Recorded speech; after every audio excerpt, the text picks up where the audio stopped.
अब जय भीम के नारे तो बहुत दिन तक लगा रहे, ये सुनो, इसी में है सब कुछ। और सफाई कर्मचारी दिल्ली के तैयार हैं आपकी मांग हम अगले 1 महीने पूरी करवाने के लिए। यहाँ की सरकार से भी निपटेंगे, आप चिंता न करियो।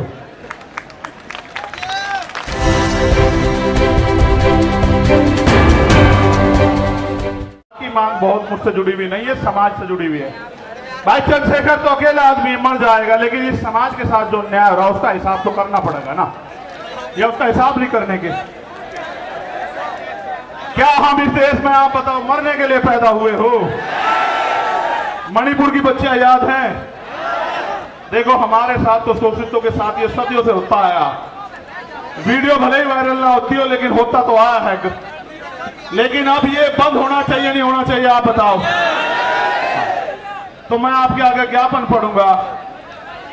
आखिरी मांग जो है वो राष्ट्रीय अध्यक्ष जी पढ़ेंगे।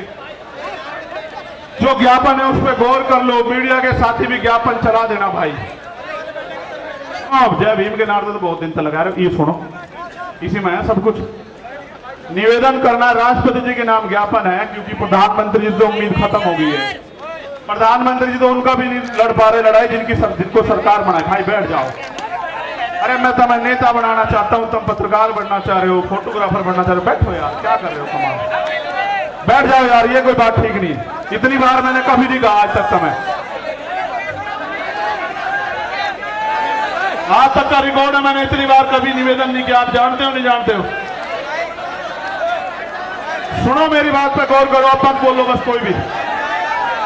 निवेदन करना है कि स्वतंत्र भारत के संविधान में समस्त नागरिकों को समानता, स्वतंत्रता और न्याय हेतु मौलिक अधिकार प्रदान किए गए हैं। साथ ही सदियों से हक वंचित वर्गों, विशेष रूप से जाति जनजाति के लोगों के अधिकारों की सुरक्षा व इनके विकास के लिए संविधान में विशेष प्रावधान किए गए। हमारा संविधान समाज के कमजोर वर्गों, SC, ST, OBC, माइनॉरिटी के कल्याण हेतु प्रतिबद्ध है। यथा संविधान अनुच्छेद 38 के तहत अनुसूचित जाति जनजाति राष्ट्रीय आयोग का गठन किया गया है। यह अवगत कराना है कि सदियों से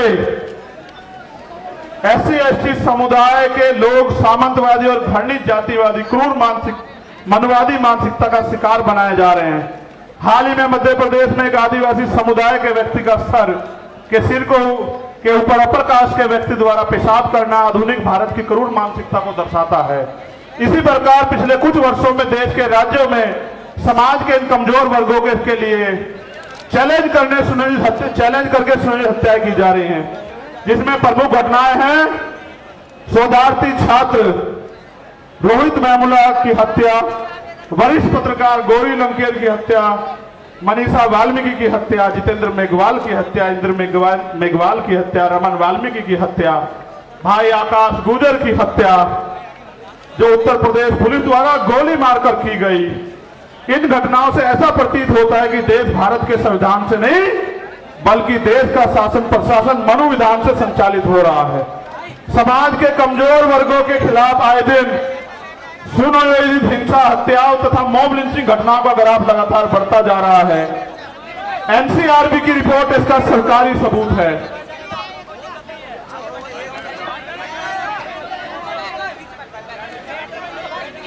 अब मैं आपको एक एक करके मांग पढ़ता हूं, पढ़ूं भाई? आप समर्थन भी करना, होना चाहिए नहीं होना चाहिए, ठीक है?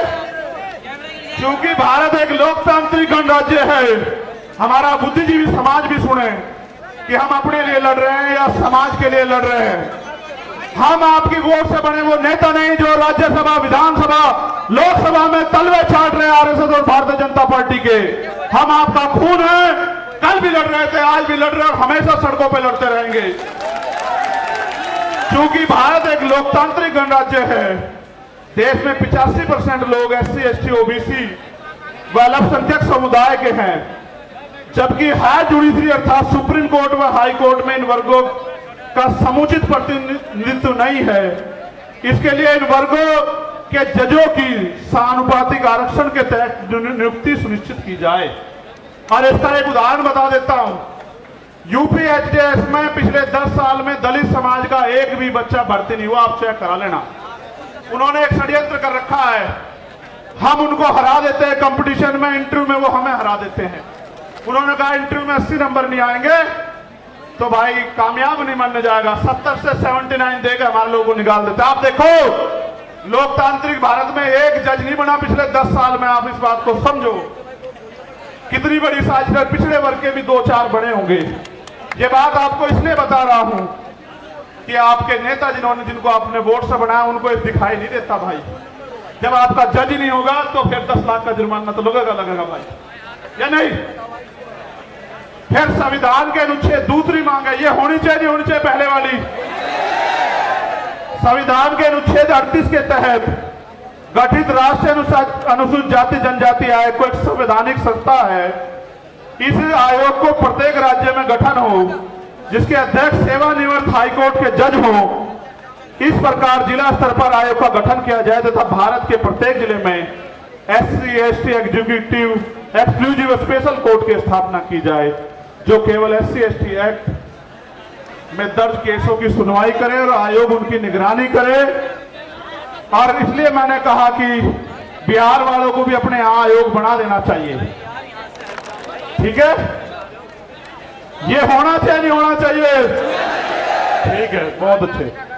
SC/ST एट्रोसिटी एक्ट 1989 के उपबंध 4 के तहत जिला स्तर पर जिलाधिकारी की संस्तुति में जांच प्रक्रिया की निगरानी हेतु वरिष्ठ अधिवक्ताओं की कमेटी का गठन किया जाए तथा SC/ST समुदाय के जघन्य अपराधों जिसमें कम से कम 7 वर्ष की सजा हो, पीड़ित परिवार को आर्थिक सहायता राशि कम से कम जो भी 8,25,000 रुपए मिलती है 50 लाख रुपए की जाए, पीड़ित परिवार के एक सदस्य को सरकारी नौकरी दी जाए। बताओ सहमत हो या नहीं सहमत हो? भाई मंच के लोग हाथ नहीं उठा रहे हो तो हम एक तरफ हो गए। चलो आगे बढ़ो। SC/ST वर्ग के अधिकारी कर्मचारियों का उच्च पदों पर SC/ST OBC वर्ग के अधिकारियों कर्मचारियों का उच्च पदों पर समुचित प्रतिनिधित्व हेतु प्रमोशन में रिजर्वेशन का प्राविधान किया जाए तथा इन वर्गों का बैकलॉग कोटा पूर्ण करने के लिए विशेष भर्ती अभियान चला जाए। हमारे बहुत सारे अधिकारी कर्मचारी आए हैं, आप भले धीमे धीमे हमारे साथ खड़े हो रहे हो, हम आपके साथ खड़े हैं। प्रमोशन में रिजर्वेशन SC/ST OBC को लागू करवा कर देंगे इस देश में, याद रखियो। सन 1931 के बाद देश में आज तक जाति आधारित जनगणना नहीं की गई, अतः जाति आधारित जनगणना की हम पुरजोर मांग करते हैं तथा जिसकी जितनी संख्या भारी उसकी उतनी हिस्सेदारी के तहत देश में वास्तविक लोकतंत्र कायम हो सके एवं जनसंख्या के अनुपात में आरक्षण बढ़ाया जाए। आप चाहते हो जातिगत जनगणना हो? ठीक है। यह है कि सरकारी उपक्रमों तथा संस्थानों का निजीकरण संविधान की लोक कल्याणकारी राज्य की अवधारणा खिलाफ है क्योंकि यह सरकारी नौकरियों में आरक्षण को समाप्त करने की साजिश है। अतः निजीकरण पे तत्काल प्रभाव से रोक लगाई जाए। आप इस पे सहमत हो? जब हमारी सरकार आओगी सारा जिनका निजीकरण हुआ उनका राष्ट्रीयकरण कर देंगे, आप चिंता मत करो। केंद्र और राज्य सरकार के सभी कर्मचारियों के लिए पुरानी पेंशन लागू की जाए। यह है कि सेना में अग्निवीर स्कीम को खत्म कर पुरानी भर्ती व्यवस्था लागू हो क्योंकि आपने देश की सुरक्षा के साथ खिलवाड़ किया और नौजवानों के भविष्य के साथ लोग अग्निवीर से वापस लौट रहे हैं। इसको भी हम ही करा कर देंगे और किसी में हिम्मत नहीं, ठीक है?